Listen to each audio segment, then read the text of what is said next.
Olá e bem-vindos. Quando pensamos na Bíblia, a ordem dos livros parece-nos perfeitamente lógica, não é? Começa com o Gênesis, a criação de tudo, e acaba com o Apocalipse, o fim de tudo. É uma linha que nos parece clara e direta. Mas, e se essa ordem não for bem assim? E se, na verdade, o fim tiver sido a inspiração para o princípio? É essa ideia, no mínimo provocadora, que vamos explorar hoje. A visão que quase toda a gente tem é esta. O Gênesis arranca com a história da criação e o Apocalipse fecha o ciclo com a promessa de uma nova criação. É a cronologia que a maioria de nós aprendeu e que, sejamos sinceros, faz todo o sentido. Uma história com um princípio, um meio e um fim bem definidos. É exatamente aqui que esta análise se torna fascinante. E se a visão do fim do mundo descrita no Apocalipse não for apenas o capítulo final, mas a própria fonte de inspiração para a história da criação que lemos no Gênesis, é uma ideia que vira completamente a nossa percepção do avesso. Então, vamos lá mergulhar nisto. Primeiro, vamos revisitar a cronologia aceita por todos. Depois, vamos apresentar esta teoria radical, a teologia de impacto, e ver como é que ela desafia o consenso geral. A seguir, vamos procurar as pistas no próprio texto e, no fim, pensar um pouco sobre o que é que tudo isto pode significar. Ok, para começar, vamos pôr as cartas na mesa. O que é que a maioria dos académicos e a tradição religiosa defendem? Bem, apesar de datar textos antigos ser sempre um desafio, existe um consenso bastante forte sobre a ordem em que as coisas aconteceram. E há provas que parecem confirmar isto. Pensemos nos manuscritos do Mar Morto, por exemplo. Neles encontramos textos como o livro dos Jubileus, que recontam as histórias do Gênesis e que são datados de muito antes da era cristã. Isto parece indicar que estas narrativas do Gênesis já circulavam séculos antes de João ter escrito o Apocalipse, o que, claro, sustenta a visão tradicional. E agora, vamos agitar um pouco as águas. É a altura de conhecer a teologia de impacto, uma abordagem que propõe uma forma completamente diferente de ler estes textos, com uma cronologia, bem, invertida.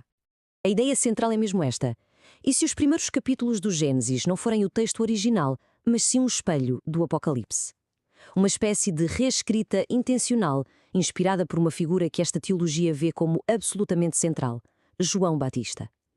Nesta perspectiva, a criação não é o início, mas sim uma profecia sobre o fim, colocada de forma inteligente no começo do livro. O que distingue esta teoria é a sua metodologia. Não se trata de pegar em versículos soltos para tentar provar um ponto. Pelo contrário, a sua grande reivindicação é a sua coerência interna. A defesa é que este sistema consegue resolver contradições bíblicas que outras interpretações simplesmente não conseguem explicar. Mas como é que uma teoria pode simplesmente ignorar séculos de provas manuscritas? Bem, a resposta está num choque de perspectivas sobre o que é que realmente conta como prova. Aqui temos basicamente duas formas de olhar para o problema. De um lado, o mundo académico, que se baseia em provas físicas, palpáveis, como manuscritos antigos e achados arqueológicos.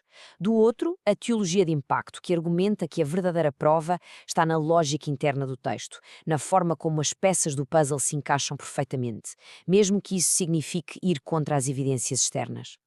E para defender a sua posição, esta teoria questiona algumas bases bem estabelecidas. Põe em causa, por exemplo, a história da Septuaginta, a tradução grega do Antigo Testamento, e sublinha que não temos manuscritos hebraicos que possamos provar serem mais antigos que os gregos. E mais importante que tudo, coloca João Batista no centro do palco, não apenas como um profeta, mas como a chave esquecida para decifrar toda a literatura apocalíptica, incluindo o Gênesis. Muito bem, vamos agora à parte mais fascinante, as provas no texto.